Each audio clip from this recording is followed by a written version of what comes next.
Now, the earliest viols originate in Spain in the early 1400s. The violin family comes into existence in around the 1470s in Italy. And these are a family of bowed guitars. And they're tuned similarly, especially to the early vihuelas and lutes, which is an early cousin of the guitar, which is mostly all fourths. And for those of you who play guitars, the major thirds between the second and third string. But for viols and Renaissance lutes and such, the middle two strings are where the major third is. And so the outer strings are the same pitch. This is a copy of an 18th century instrument, so I'll explain later why this one has 7, while the others will typically have 6. All instrument families that originate in the Renaissance in Europe are all based in families. And if you think about an instrument grouping like a string quartet, it's pretty much set up like a vocal ensemble. You have soprano, alto, tenor, and bass, right? So all the instruments tended to be based on the same sorts of sizes. And where are violinists in the room?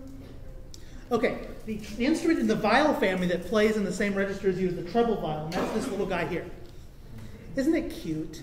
I play string bass. Anything smaller than a string bass is cute. But what you'll notice different in construction from a violin family instrument, the sounding box is a great deal bigger. The wood's a lot thinner, so they resonate for a very, very long time. And like guitars, they're fretted, but unlike modern guitars, this would be the same with lutes, is the frets are made out of the same material as the strings, which is actually animal gut. This is how they made strings from the Renaissance all the way, really, to the mid-20th century. Now, one thing you probably noticed is that guy up there holds his bow funny.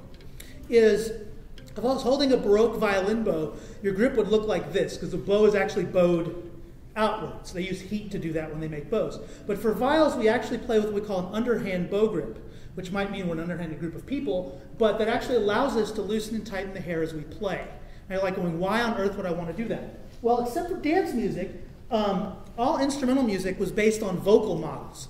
And so the way you create sustained in vocal music is through vowels, and you separate them with consonants, right? And so what happens is the tighter the tension of the hair, the harder the consonants sound, like a K or a T. So you'd have, and less tension, the softer the attacks. It'd be more like a soft consonant, like an L or a D. Now, typically a lot of the music written for viols all the way through really the 17th century was what we call consort music, where you would have groupings of the different sizes. But we'll get into that as soon as I get to pull all those out for you.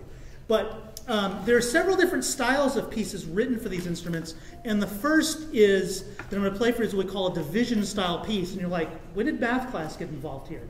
Is that when we first start playing string instruments, what do we often start with but simple folk tunes, right?